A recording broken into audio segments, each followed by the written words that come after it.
L'exil, l'asile, l'accueil, ces mots résonnent très fort dans la tête de Manar et Mohamed. 14 novembre 2016, ils se souviennent de cette date. Leur arrivée à Reims est une résurrection, un refuge pour ce couple et ses 3 enfants. En Syrie, leur pays, ils ont connu l'enfer.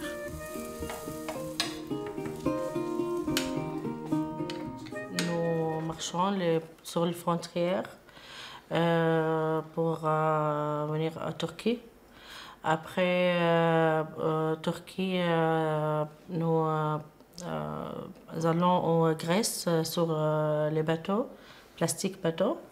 Dans mon histoire, quand je arrive de France, je regarde les morts dans les bateaux. Vous connaissez avant que beaucoup de personnes, les enfants, ils meurent dans la mer.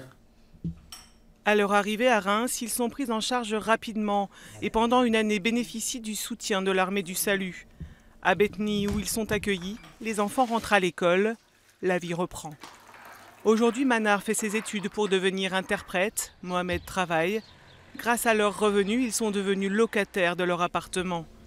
Terre d'asile, c'est ainsi que ces Syriens voient la France. C'est tranquille, calme, la sécurité pour mes enfants.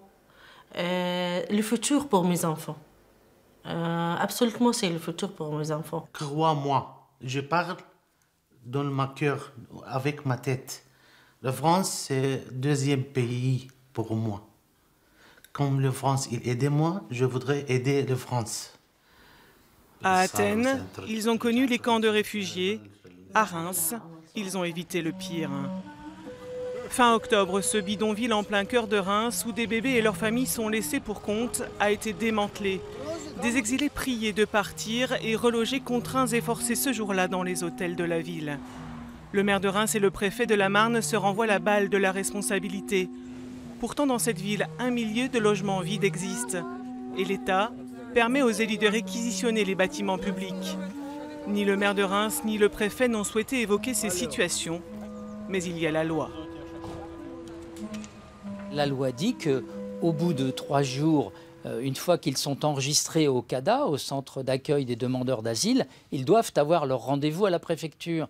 Et lors de ce rendez-vous à la préfecture, ils ont droit à un hébergement et à une allocation journalière. Or, force est de constater que ça n'est pas tout à fait le cas. Parce que les délais sont bien supérieurs. Oui, oui. Les délais ont été jusqu'à 70 jours. Ils ont été réduits, mais pour ces gens-là, c'est encore beaucoup trop. Mais la solidarité se met en place autrement. Cette maison prêtée par une entreprise sera bientôt détruite.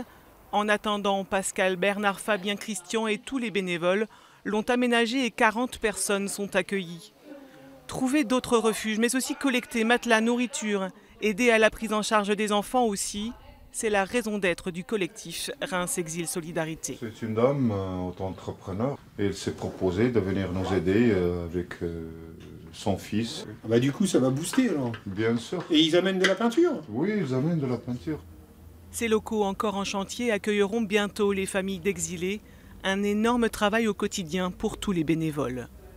On est un petit rouage dans le système et on fait beaucoup avec peu de moyens.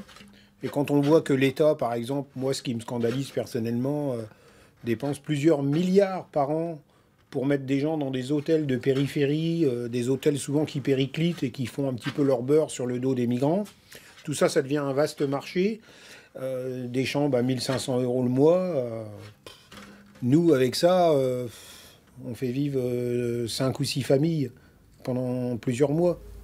Nous estimons que nous avons une démarche citoyenne parce qu'il est indispensable que ces gens qui ont vécu dans des conditions très difficiles leur traversée avec des violences, des tortures, etc., puissent être accueillis dignement parce que je n'imagine pas un chef de famille qui arrive ici avec une famille de 5 ou 8 enfants parfois, ne trouvant pas de toit, ne se démène pas et ne risque pas d'être violent pour assurer la survie de sa famille.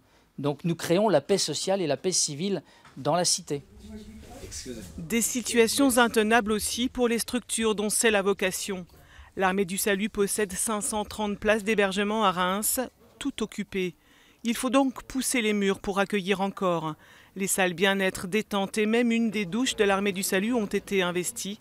Ces familles de Géorgiens dorment au chaud et c'est l'essentiel.